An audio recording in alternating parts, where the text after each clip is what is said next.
Hello, and welcome to this week's version of the Conservative Christian Ecology podcast, coming to you from deep in the frozen tundra, which is another way of saying North Texas right now. We're having a nice, cool winter. Haven't had to do anything other than the heat in quite a long time. I apologize, first of all, because I was not aware how far behind I'd gotten in doing our podcast. Haven't exactly been doing that every week, and as such have fallen quite a bit behind. So today we're gonna get 4 blog posts and maybe even get in another podcast by the end of the week if I have to. Well, today is almost the end of the week, so never mind. That's not gonna happen. Oh boy. Well, back on January 17th, I posted a little bit which talked about Parker County fearing benzene from gas wells. And I'll just I'll go ahead and read this, and then I'll tell you a little bit about the progression since then.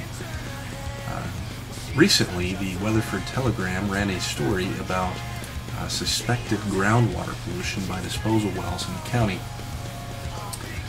Then MSNBC ran a story about fears of benzene in the air. Then the nearby town of Aledo, which is also Parker County, they've been dealing with the issue as well.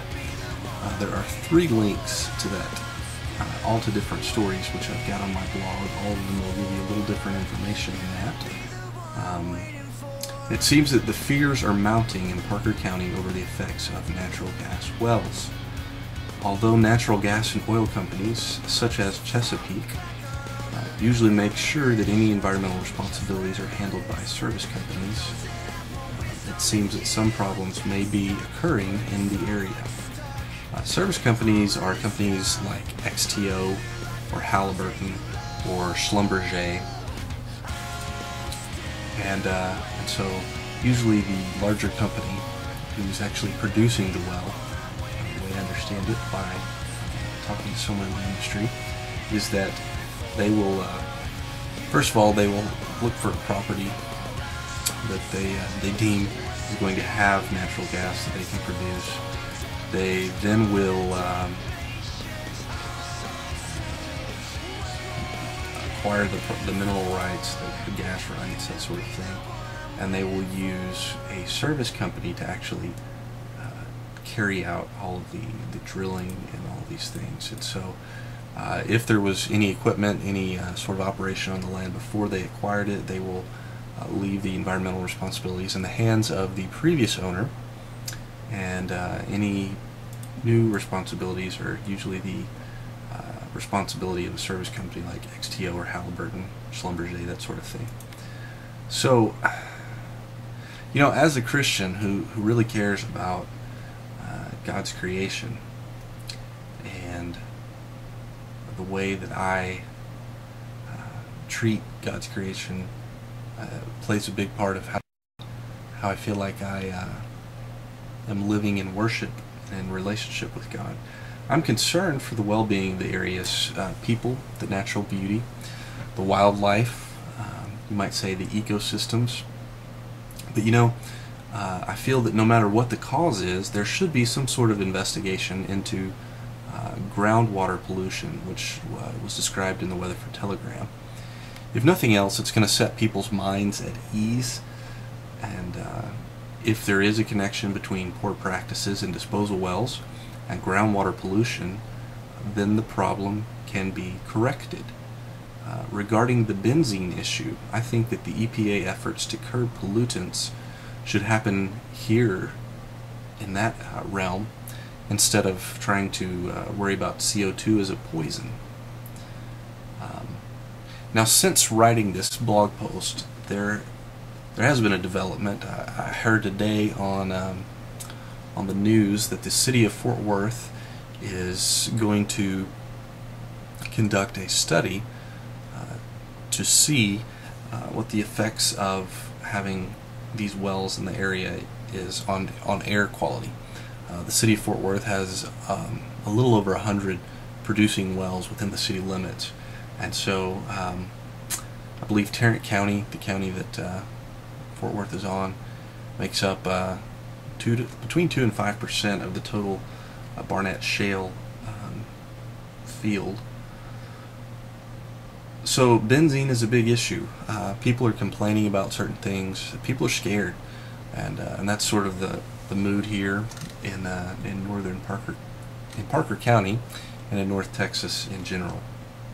The next thing I wanted to discuss was a book that I read, which is called The Septuagint as Christian Scripture. I'm looking around for it in case I can see it.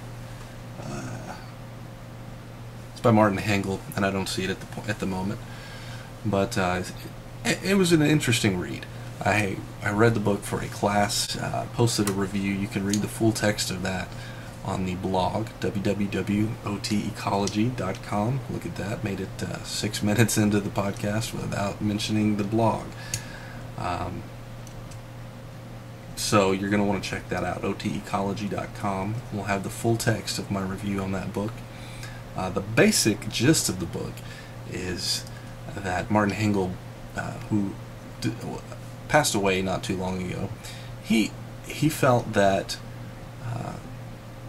the Bible of the church really ought to be the Septuagint, because that is the text which New Testament writers tended to quote more often than the Masoretic text, the Hebrew Bible. And so he felt that it represented a more Christian understanding of the Old Testament. And to look at his, I guess, methodology, he sort of understood the Septuagint to be a midpoint between the Hebrew original moving toward the New Testament. And so along that trajectory, he was thinking in terms of progressive revelation. And so there was a truth that was revealed in the original Hebrew, and as that was translated into Greek, there was a bit more that was added at that point. There was a new understanding interjected as a result of living in a new culture, facing new social realities such as living under empire, that sort of thing. And then ultimately, he would say that the faith of the Old Testament reached its fulfillment in the New Testament, with the closing of the New Testament canon specifically. And so, in his opinion, the Septuagint should really be the Bible that Christians use. He would even go a step further and say that the Old Testament canon cannot be limited